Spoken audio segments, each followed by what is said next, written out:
പാഠം 369. ഒരു ഓർമ്മപ്പെടുത്തൽ.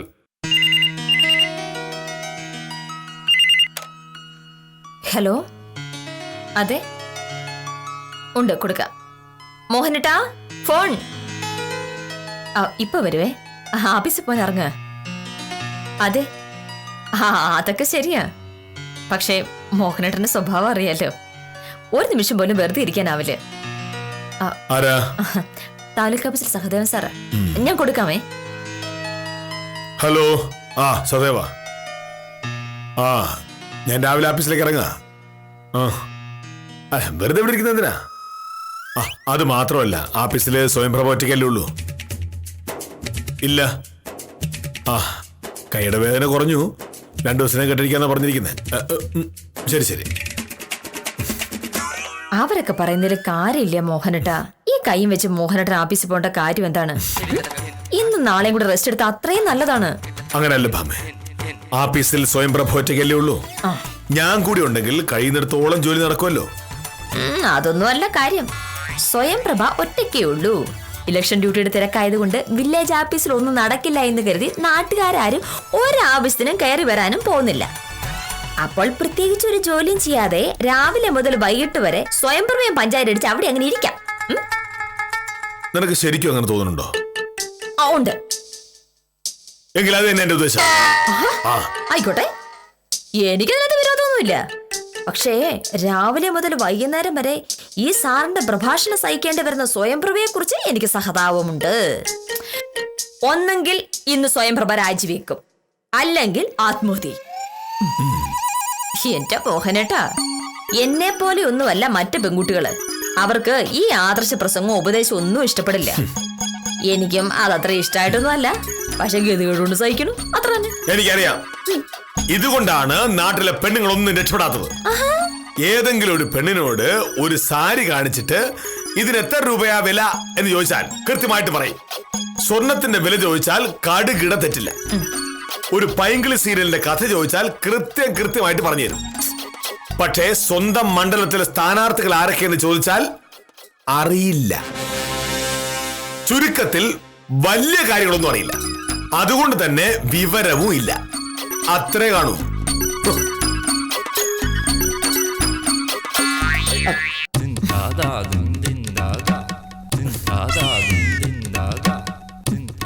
നാട്ടിലെ രാഷ്ട്രീയക്കാരുടെയും സ്ഥാനാർത്ഥികളുടെയും പേരറിഞ്ഞാൽ എല്ലാം എന്നാണോ മോഹനേട്ടൻ പറയണേ?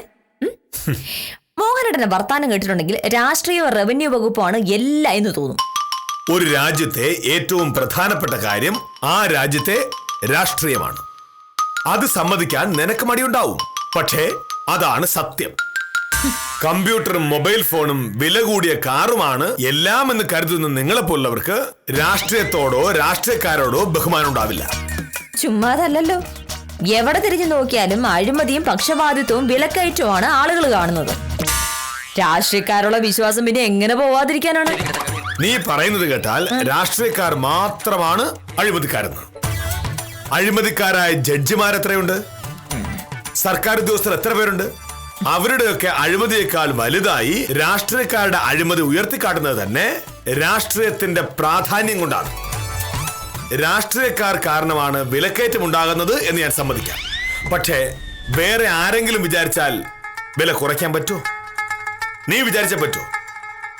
ഏതെങ്കിലും സുപ്രീം കോടതി ജഡ്ജി വിചാരിച്ചാൽ പറ്റുമോ? സമുദായ നേതാക്കന്മാരോ സിനിമാ നടന്മാരോ വിചാരിച്ചാൽ നടക്കൂ? അപ്പോ നമ്മൾ രക്ഷപ്പെടണമെങ്കിൽ രാഷ്ട്രീയത്തിൽ നിന്ന് ഒഴിഞ്ഞു മാറുകയല്ല വേണ്ടത്. സജീവമായി രാഷ്ട്രീയത്തിൽ ഇടപെട്ട് തെറ്റ് ചെയ്യുന്ന രാഷ്ട്രീയക്കാരെ തിരുത്തുക എന്നുള്ളതാണ്. മതി സാറേ, ഞാൻ പറഞ്ഞത് പിൻവലിച്ചു. ഇനിയും ഞാനിത് പറഞ്ഞുകൊണ്ടിരുന്നിട്ടുണ്ടെങ്കിൽ മോഹനേട്ടൻ വൈകുന്നേരം വരെ എനിക്ക് ഇവിടുന്ന് ക്ലാസ് എടുക്കും. എന്തായാലും സ്വയംപ്രഭ കഴിഞ്ഞ ജന്മത്തിൽ എന്തോ വലിയ തെറ്റ് ചെയ്തിട്ടുണ്ട്. അതുകൊണ്ടാണല്ലോ തെരഞ്ഞെടുപ്പ് ജോലിയിൽ നിന്നും ഒഴിവാകാൻ അപേക്ഷ കൊടുത്ത് പുലിവാൽ പിടിച്ചത്. പുലിവാൽ. ഇന്നൊരു ദിവസം കൊണ്ട് സ്വയംപ്രഭ ഒരു വാണം പിടിക്കും. പിന്നെ ഇലക്ഷൻ ഡ്യൂട്ടിന്ന് കേൾക്കുന്ന നിമിഷം ഞാൻ റെഡിയാണേ എന്ന് സ്വയംപ്രഭ പറയും. സാറേ, മോഹനേട്ടൻ സാറേ.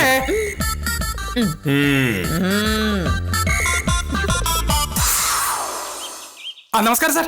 നമസ്കാരം. അല്ല സാർ ഇതങ്ങോട്ട് ബാഗൊക്കെ ആയിട്ട്? റെസ്റ്റ് എടുക്കണമെന്നല്ലേ ഡോക്ടർ പറഞ്ഞത്? ഡോക്ടർമാർ പറയുന്നതെല്ലാം കേൾക്കാൻ പറ്റും ഉത്തമ. വില്ലേജ് ഓഫീസിലെ ജോലി ചെയ്യാനുള്ള ആരോഗ്യം ഇപ്പോഴും എനിക്കുണ്ട്. ഉത്തമൻ എന്താ വന്നത്? ഒരു സർട്ടിഫിക്കറ്റിന്റെ കാര്യം പറയാനാണ് സാറേ. ഇന്നും നാളെയും ഒരു സർട്ടിഫിക്കറ്റിന്റെ കാര്യം നടക്കില്ല എന്ന് ഇന്നലെ ഞാൻ ഉത്തമനോട് പറഞ്ഞതാ. അല്ല സാറേ, ഇത് നമ്മുടെ ഗംഗാധര സാറിന്റെ ഒരു കേസാണ്. ഗംഗാധരൻ സാറിന്റെ സർട്ടിഫിക്കറ്റ് ഇന്ന് കൊടുക്കാമെന്ന് ഞാൻ പറഞ്ഞായിരുന്നല്ലോ. ആ സർട്ടിഫിക്കറ്റ് ശരിയാക്കുന്ന കാര്യം ഇന്നലെ ഞാൻ സ്വയംപ്രഭ ഏൽപ്പിച്ചതാണ്. ഗംഗാധരൻ സാറ് ഇന്ന് ഉച്ച കഴിഞ്ഞ് ഓഫീസിലേക്ക് വരാമെന്ന് പറഞ്ഞിട്ടുണ്ട്. ഗംഗാധര സാറിനൊന്നും വരാൻ പറ്റൂല സാറേ. ഇന്നലെ ഭയങ്കര പനിയായിട്ട് സാറിന് ആശുപത്രി കൊണ്ടുപോയി, അവിടെ അഡ്മിറ്റ് ചെയ്തിരിക്കുക. ഞാൻ അറിഞ്ഞില്ലല്ലോ. ഈ ഗംഗാധര സാറിന്റെ സ്വഭാവം സാറിന് അറിയാലോ. വേറെ എന്തെങ്കിലും നിവൃത്തി ഉണ്ടെങ്കിൽ ആരെയും ബുദ്ധിമുട്ടിക്കാതെ ജീവിക്കണമെന്ന് ആഗ്രഹിക്കുന്ന ഒരാളാണ് ഈ ഗംഗാധര സാറേ. ഇന്ന് രാവിലെ വേറൊരാളെ കാണാൻ വേണ്ടി സർക്കാർ ആശുപത്രി ചെന്നപ്പോഴാ ഗംഗാധര സാറിനെ ഞാൻ കണ്ടത്. എന്നെ കണ്ടതുകൊണ്ട് മാത്രം പറഞ്ഞു, ഉത്തമ കൈവശാവകാശ സർട്ടിഫിക്കറ്റ് ഇന്ന് കിട്ടും, അതൊന്ന് വാങ്ങി ഇങ്ങോട്ട് കൊണ്ടുവരാൻ പറ്റുമോ എന്ന്. ഞാൻ പറഞ്ഞു സർട്ടിഫിക്കറ്റ് ഞാൻ വാങ്ങിച്ചോളാന്ന്. എങ്കിൽ പിന്നെ ഗംഗാധരൻ സാറിന് എന്നെ വിളിച്ചെന്ന് പറഞ്ഞാൽ പോരായിരുന്നു? ഞാൻ പറഞ്ഞതാണ് മോഹനേഷ് സാറിനെ ഒന്ന് വിളിക്കാൻ. അപ്പൊ പറഞ്ഞു സാർ ആശുപത്രിയിലാണെന്ന് അറിഞ്ഞ മോഹനേഷ് സാറ് സർട്ടിഫിക്കറ്റുമായിട്ട് ആശുപത്രിയിലോട്ട് ചെല്ലുമെന്നും അത് മോഹനേഷ് സാറിന് ബുദ്ധിമുട്ടാവുമെന്നും ഉത്തമ വാങ്ങിയാൽ മതിയെന്നും. എനിക്കെന്ത് ബുദ്ധിമുട്ട്? ഞാൻ വൈകിട്ട് സർട്ടിഫിക്കറ്റ് ആശുപത്രി കൊണ്ട് കൊടുത്തോളാം. ഉത്തമൻ വലിയ ഓഫീസിലേക്ക് വരേണ്ട കാര്യമില്ല. അപ്പൊ പിന്നെ സാറേ ഞാൻ ഇറങ്ങട്ടെ. എനിക്കാണെങ്കിൽ 100 കൂട്ട കാര്യങ്ങള്. നാളെ ഇലക്ഷനും കൂടെ അല്ലേ. സകല പാർട്ടിക്കാരും ഒക്കെ ഉണ്ടെങ്കിൽ ഒരാവശ്യം വന്ന സഹായിക്കാൻ ഈ ഉത്തമം മാത്രമല്ലേ ഉള്ളൂ. സഹായമൊക്കെ എല്ലാവർക്കും ചെയ്തോളൂ. പക്ഷേ ഉത്തമനൊരു പാർട്ടി കാണുമല്ലോ. ഉത്തമൻ ആർക്കാണ് വോട്ട് ചെയ്യുന്നത്? ഞാനാ? ഞാൻ ഇല്ല വക്കീലേ. വോട്ട് ചെയ്യേ, വേറെ പണിയില്ലേ? വേറെ പണിയില്ലെന്ന് ചോദിച്ചാൽ വേറെ പണിയൊന്നും ഇല്ലാത്തവരാണ് വോട്ട് ചെയ്യുന്നതെന്നാണോ ഉത്തമം കരുതിയിരിക്കുന്നത്?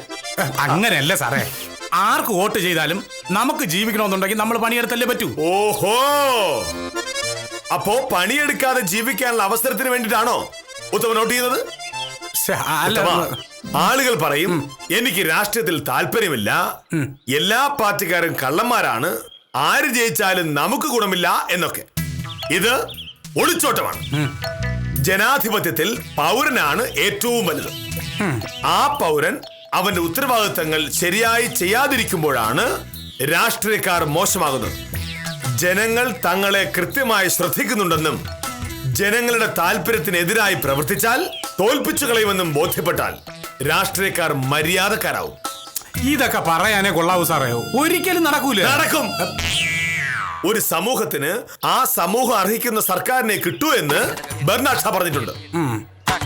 അവകാശങ്ങളെ പറ്റി മാത്രം പറയുന്ന, ഉത്തരവാദിത്തങ്ങളെ കുറിച്ച് ഒരു ബോധവുമില്ലാത്ത നമ്മുടെ ആളുകൾക്ക് എങ്ങനെ ഒരു നല്ല സർക്കാരിനെ കിട്ടും? പൗരന് ഉത്തരവാദിത്തമില്ലാതെ വരുമ്പോ രാഷ്ട്രീയക്കാരനും അങ്ങനെ തന്നെ ചെയ്യും. സാർ ഈ പറയുന്നൊന്നും എനിക്ക് മനസ്സിലാവുന്നില്ല. എന്തായാലും വോട്ട് ചെയ്യാൻ ഞാനില്ല.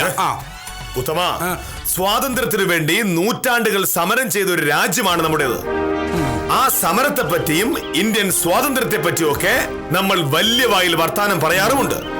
ആ സ്വാതന്ത്ര്യത്തിലെ ഏറ്റവും പ്രധാനപ്പെട്ടതാണ് നമ്മളെ ഭരിക്കുന്നത് ആരാണ് എന്ന് തീരുമാനിക്കാനുള്ള സ്വാതന്ത്ര്യം. അതിനെയാണ് വോട്ട് എന്ന് പറയുന്നത്. ആ വോട്ടവകാശത്തെ നിസ്സാരമായി കണ്ട് അത് ഉപയോഗിക്കാതിരുന്നാൽ കാലക്രമേണ പഴയ അടിമത്തത്തിലേക്കായിരിക്കും നമ്മൾ തിരിച്ചു പോകുന്നത്. അതുണ്ടായിട്ട് പിന്നെ നിലവിളിച്ചിട്ട് കാര്യമില്ല.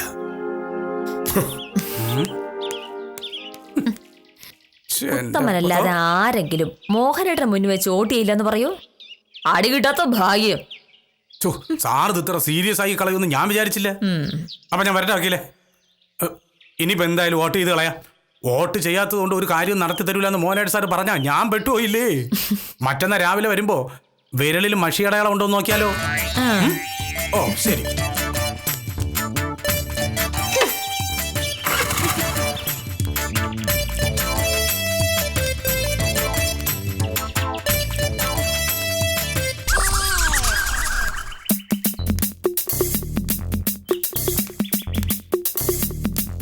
നമസ്കാരം സർ. വില്ലേജ് ഓഫീസിലേക്കായിരിക്കും. സാധാരണ ഈ സമയത്ത് ഞാൻ ഇതുവഴി പോകുന്നത് സുധാകരൻ കാണുന്നതല്ലേ. അപ്പോഴൊക്കെ ഞാൻ എങ്ങോട്ടാണ് പോകുന്നത്? ഓഫീസിലേക്ക്. പിന്നെ ഇന്ന് എന്നെ കണ്ടപ്പോ വിശേഷിച്ച് എങ്ങോട്ടാണ് എന്ന് ചോദിക്കേണ്ട കാര്യം എന്തായിരുന്നു? അയ്യോ സാറേ, സാർ ഇലക്ഷൻ ഡ്യൂട്ടിക്ക് പോയി കാണുമെന്നാ ഞാൻ കരുതിയത്. പോയില്ല എന്ന് മനസ്സിലായില്ലേ? ഇപ്പൊ മനസ്സിലായി. കൈക്ക് എന്ത് പറ്റി സാറേ? പിന്നെ ഞാൻ ഒന്ന് കുളിമുറിയിൽ കാല് തെറ്റിന്ന് വീണു. കൈക്ക് ചെറിയൊരു പൊട്ടലുണ്ട്.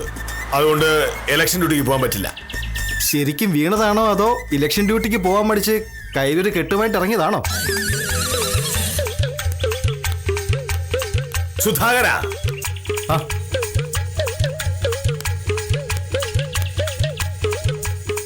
സത്യസന്ധമായി ജോലി ചെയ്യുന്ന ഒരു സർക്കാർ ഉദ്യോഗസ്ഥനാണ് ഞാനെന്ന് സുധാകരൻ അറിയാമോ? അറിയാം. അങ്ങനെയുള്ള ഞാൻ ഇലക്ഷൻ ഡ്യൂട്ടി ഒഴിവാക്കാനായി മനഃപൂർവ്വം കയ്യിൽ ഇങ്ങനെ ഒരു കെട്ടുവോ കെട്ടി ഇറങ്ങുമെന്ന് പറയുന്നത് ശരിയാണോ? അതുകൊണ്ടല്ല സാർ, ഞാനൊരു തമാശ പറഞ്ഞതാ. സുധാകരൻ ആ തടിമലിന്റെ പിറകിലെ 15 സെന്റ് ഭൂമി വാങ്ങിയായിരുന്നോ? അതെ, ഉവ്വ്. ആധാരവും കഴിഞ്ഞോ? കഴിഞ്ഞു സാർ. ഇനിയിപ്പോ ആ ആധാരം പോക്കവർ ചെയ്യണ്ടേ? വേണം. അതിനായി ഞാൻ വില്ലേജ് ഓഫീസിലേക്ക് വരാനിരിക്കുകയായിരുന്നു. സുധാകരൻ ആ ആധാരവുമായി വില്ലേജ് ഓഫീസിലേക്കൊന്നും വാ. സുധാകരൻ ഇപ്പൊ പറഞ്ഞ പോലുള്ള കുറച്ച് തമാശകൾ എനിക്കും പറയാനുണ്ട്. വരട്ടെ. ആ, ശ്ശെടാ.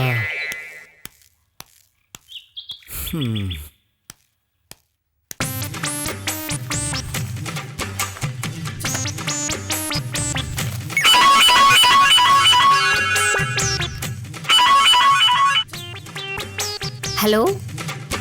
ആ, എന്തൊക്കെയുണ്ട് വിശേഷങ്ങൾ? ഞാൻ വില്ലേജ് ഓഫീസിലുണ്ട്. ഇല്ല, എന്നെ ഇലക്ഷൻ ഡ്യൂട്ടിയിൽ നിന്ന് ഒഴിവാക്കിയല്ലോ. ഒരാളെങ്കിലും ഓഫീസിൽ വേണോന്നുള്ള വ്യവസ്ഥയിൽ ഞാൻ രക്ഷപ്പെട്ടു. അതെ അതെ. ഇല്ല, മോനേഷ് സാറിന്റെ കൈയൊടിഞ്ഞിരിക്കല്ലേ, സാറിന് ഡ്യൂട്ടി ഇല്ല. ഇന്നിവിടുത്തെ മുഴുവൻ ഉത്തരവാദിത്വം എനിക്കാ. ആരെങ്കിലും എന്തെങ്കിലും കടലാസും കൊണ്ട് വന്നിരുന്നെങ്കിൽ 10 രൂപ കൈക്കൂലി വാങ്ങായിരുന്നു.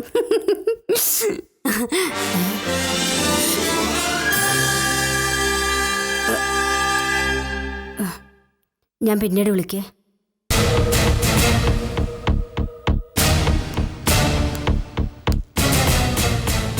കൊള്ളാം. ഒരു ദിവസം ആഫീസിൽ ഒറ്റയ്ക്കെന്നായി പോയാൽ ഉടനെ കൈക്കൂലി വാങ്ങുന്നതിനെ പറ്റിയാണ് ആലോചന. ഗംഗാധര സാറിന്റെ പൊസഷൻ സർട്ടിഫിക്കറ്റ് കാര്യം എന്തായി? അത് എഴുതിയില്ല. എഴുതണം. ഗംഗാധര സാറ് പനി പിടിച്ച് ആശുപത്രിയിൽ കിടക്കുകയാണ്. വൈകിട്ട് ഞാൻ പോകുമ്പോൾ സർട്ടിഫിക്കറ്റ് ആശുപത്രിയിൽ എത്തിക്കാമെന്ന് ഞാൻ പറഞ്ഞിരിക്കുകയാണ്. മനസ്സിലായല്ലോ? ഇപ്പൊ തന്നെ എഴുതാ സാർ. പിന്നെ സാർ, ഇന്ന് വൈകിട്ട് കുറച്ച് നേരത്തെ പോകാൻ പറ്റുമോ? നാളെ വെളുപ്പിന് എനിക്ക് പാലക്കാട് വരെ ഒന്ന് പോണം. ഇന്ന് വീട്ടിലെത്തിയിട്ട് നാളത്തെ എല്ലാം ഒരുക്കി വെച്ചിട്ട് വേണം കിടക്കാൻ. അതുകൊണ്ട് നാളെ പാലക്കാട് പോകുന്നേ? അച്ഛൻ്റെ മൂത്ത സഹോദരി വയ്യാതെ കിടക്കുക, ഒന്ന് കാണണം. പോകണമെന്ന് കുറേ നാളായിട്ട് കരുതുന്ന, പക്ഷെ സമയം കിട്ടണ്ടേ. നാളെ ആകുമ്പോ അവധിയാണല്ലോ.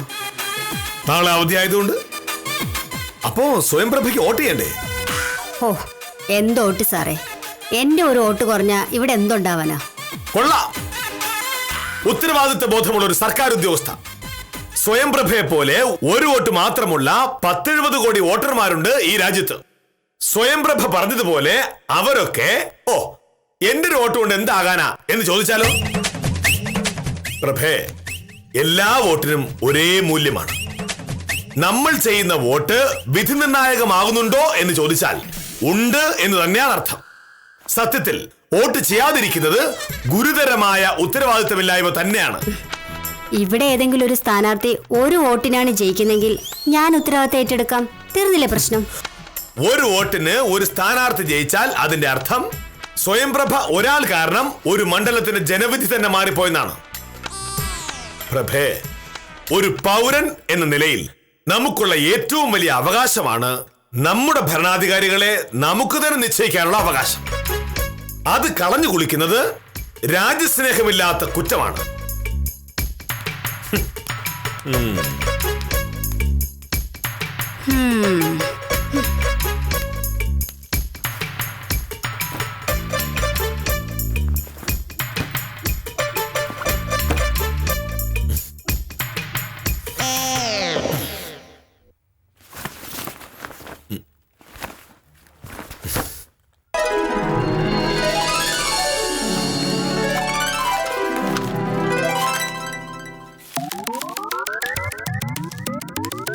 നമസ്കാരം സാർ. നമസ്കാരം. ഞാൻ രാജീവൻ. ഒരു വരുമാന സർട്ടിഫിക്കറ്റിന് അപേക്ഷ തന്നിരുന്നു. അയ്യോ, ഇന്നിപ്പോ ഒന്നും നടക്കില്ല. എല്ലാവരും ഇലക്ഷൻ ഡ്യൂട്ടിയില്ല. മറ്റന്നാ വന്നാ നോക്കാം. അതെന്ത് ന്യായമാ സാറേ? നിങ്ങൾക്ക് ഇലക്ഷൻ ഡ്യൂട്ടിക്ക് പോകണമെന്നോർത്ത് ഞങ്ങളുടെ കാര്യം നടക്കണ്ടേ? ഞാനിപ്പോ എത്രാമത്തെ പ്രാവശ്യം വരുന്നെന്നറിയോ? എനിക്ക് ഇന്നെങ്കിലും സർട്ടിഫിക്കറ്റ് കിട്ടിയേ പറ്റൂ. ഇല്ലെങ്കിൽ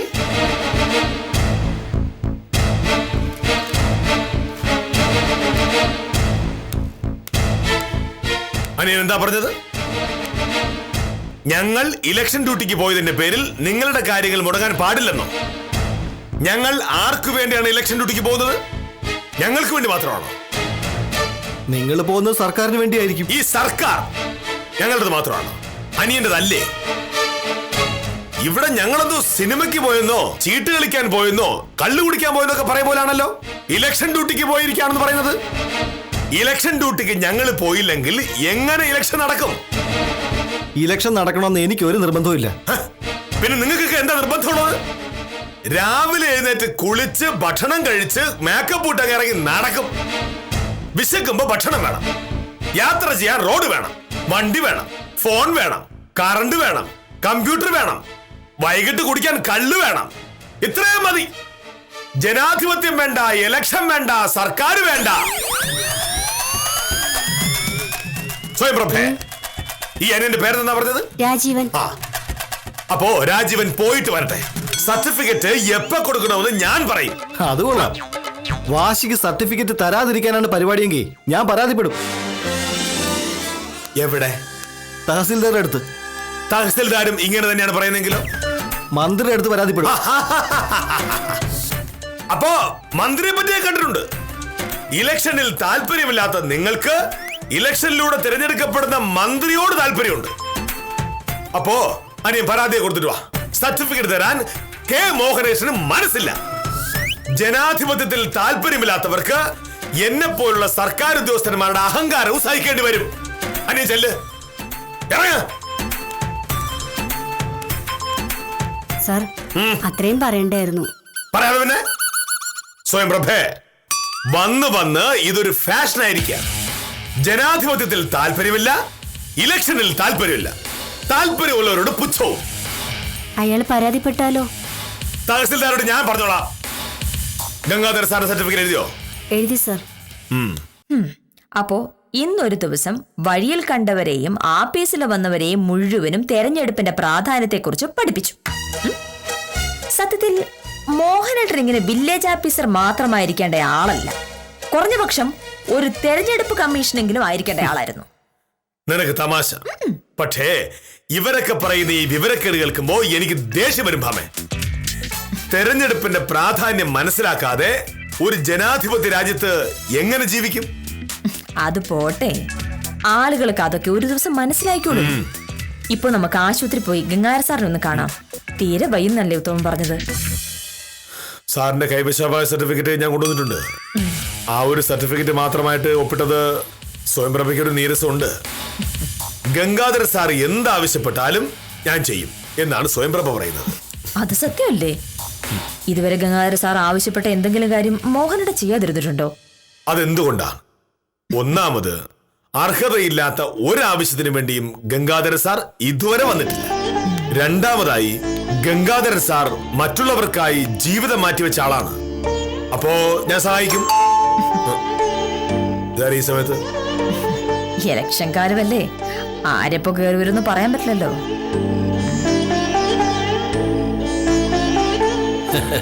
നമസ്കാരം മോഹനകൃഷ്ണൻ. ഞാൻ സാറിനെ കാണാൻ ആശുപത്രിയിലേക്ക് വരാതിരിക്കുകയായിരുന്നു. ഞാൻ ഡിസ്ചാർജ് ചോദിച്ചു വാങ്ങി പോന്നു. ഉത്തമനാ പറഞ്ഞത് സർട്ടിഫിക്കറ്റ് മോഹനകൃഷ്ണൻ കൊണ്ടുവന്നിട്ടുണ്ടെന്ന്. ഇനി മോഹനകൃഷ്ണനെ ബുദ്ധിമുട്ടിക്കണ്ടല്ലോ എന്ന് കരുതി. ആ, കൈക്ക് വേദനയുണ്ടോ? ഇതൊരു ചെറിയ പൊട്ടല, ഒരാഴ്ചക്കുള്ളിൽ കെട്ടഴിക്കാം. എന്നാലും ഒട്ടും വയ്യാതെ ഇവിടം വരെ വരേണ്ട കാര്യമില്ലായിരുന്നു സാർ. ഒന്ന് ഫോൺ ചെയ്തിരുന്നെങ്കിൽ മോഹന്റെ സർട്ടിഫിക്കറ്റ് വേണ്ട അങ്ങോട്ട് വരില്ലായിരുന്നു. സാർ അകത്തേക്ക് വാ. ഇല്ല, ഞാൻ ഇറങ്ങുക.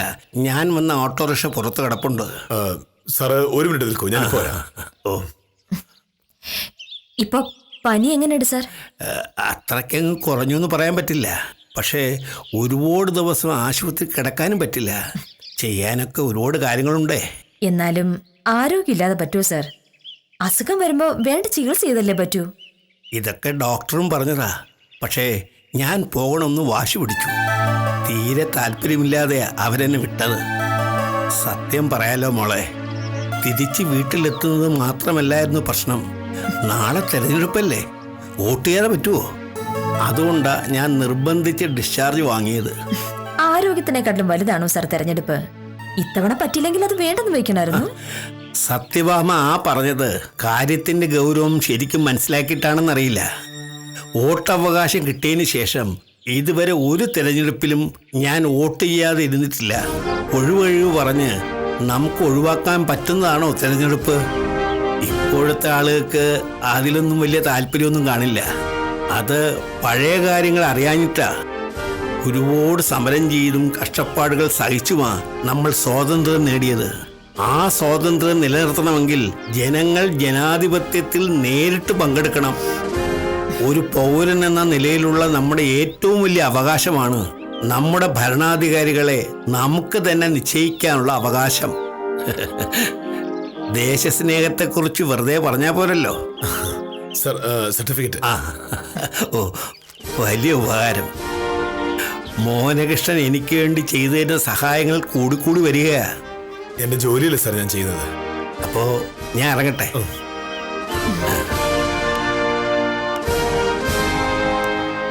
കണ്ടോടി, ഈ പ്രായത്തിൽ രോഗം മറന്ന് ആശുപത്രി കിടക്കയിൽ നിന്ന് ആ മനുഷ്യൻ വരുന്നത് വോട്ട് ചെയ്യാനാ. കാരണം ഗംഗാധര സാറിന് വോട്ടിന്റെ വില അറിയാം, ജനാധിപത്യത്തിന്റെ വില അറിയാം. ഗംഗാധര സാറിന് മാത്രമല്ല, ഈ മോഹനകൃഷ്ണ സാറിനും അറിയാം. സത്യഭാമ വക്കീലിനോ? ഇപ്പോ സത്യഭാമ വക്കീലിനും അറിയാം ജനാധിപത്യത്തിന്റെ വില എന്താണെന്ന്. ജനാധിപത്യത്തിന്റെ ആത്മാവാണ് തിരഞ്ഞെടുപ്പുകൾ.